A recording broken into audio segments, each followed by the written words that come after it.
Assalamualaikum warahmatullahi wabarakatuh. Berjumpa lagi dengan saya Gita Rusanuso di pembahasan mata kuliah perencanaan dan pengembangan bisnis. Kita sudah masuk ke modul ke-7. Saya mau disclaimer dulu ya, untuk pembahasan ini saya buat sebagai eh, rangkuman pribadi sebagai bahan pembelajaran. Semoga bermanfaat bagi rekan semua yang menempuh mata kuliah yang sama. Modul 7 rencana keuangan terdiri dari 3 kegiatan belajar. Laporan kegiatan belajar pertama adalah laporan keuangan historis. Kegiatan belajar 2 kebutuhan dan sumber modal perusahaan, dan kegiatan belajar 3 proyeksi cash flow dan evaluasi investasi. Kita masuk ke kegiatan belajar pertama, laporan keuangan historis. Pengertian laporan keuangan. Laporan keuangan adalah ikhtisar mengetahui keadaan keuangan suatu perusahaan pada waktu tertentu. Pengguna laporan keuangan. Pemakai internal adalah manajer untuk menentukan mampu tidaknya perusahaan dalam melunasi utang secara tepat waktu pada kreditur. Manajer pemasaran untuk menentukan efektif tidaknya saluran distribusi produk maupun pemasaran yang telah dilakukan perusahaan. Manajer produksi untuk menentukan besarnya harga pokok produksi. Bagi pemakai eksternal, antara lain kreditur atau calon kreditur, pemerintah, konsumen, karyawan, dan masyarakat. Untuk karakteristik laporan keuangan antara lain dapat dipahami, relevan, materialis, keandalan penyajian yang jujur, substansi, mengungguli produk, bentuk, netralitas, pertimbangan yang sehat, kelengkapan, dapat dibandingkan, tepat waktu, seimbang antara biaya dan manfaat, keseimbangan antara karakteristik kualitatif, dan penyajian yang wajar.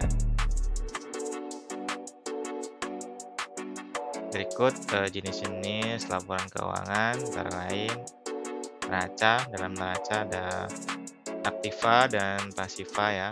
Terlihat dari contohnya sebagai berikut. Ada uang kas, berharga, piutang, persediaan, totalnya, aktiva lancar, dan ada aktiva tetap, peralatan, akumulasi, dan total aktivatnya. Untuk pasiva ada utang dagang, utang wesel, utang jangka panjang, utang obligasi, modal, saham biasa, Clio, laba ditahan, modal, dan total utang dan modal.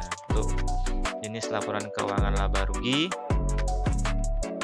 dapat dilihat ada penjualan bersih, harga pokok penjualan, laba kotor, biaya operasi dan penjualan, laba sebelum bunga dan pajak, biaya bunga, laba sebelum pajak, laba bersih setelah penghasilan, dan ada laba ditahan. Yang terakhir untuk laporan arus kas, isinya antara lain laba sebelum bunga dan pajak, penyusutan pajak, dan arus kas operasi. Sekian laporan kegiatan belajar 1. Berikut rangkumannya. Laporan keuangan merupakan ringkasan keadaan keuangan perusahaan dalam periode tertentu.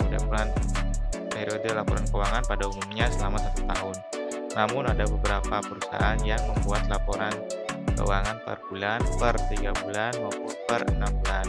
Laporan keuangan disusun untuk dapat dimanfaatkan informasinya untuk bagi pihak yang berkepentingan. Pihak yang berkepentingan terhadap laporan keuangan meliputi pihak internal maupun pihak eksternal. Ada beberapa karakteristik yang perlu diperhatikan dalam menyusun laporan keuangan. Hal ini perlu diperhatikan agar penyusunan laporan keuangan benar-benar dapat bermanfaat. Jenis-jenis laporan keuangan pokok yang minimal harus ada pada setiap perusahaan adalah neraca, laporan laba logi, laporan alin kas. Neraca mengabarkan kondisi keuangan perusahaan selama periode tertentu, sedangkan laporan laba logi menggambarkan aktivitas perusahaan. Adapun laporan aliran kas merupakan selisih dari aktivitas yang menyebabkan arus kas bertambah dan aktivitas yang menyebabkan berkurang selama periode tertentu. Silakan mengerjakan tes formatif 1 yang ada pada modul.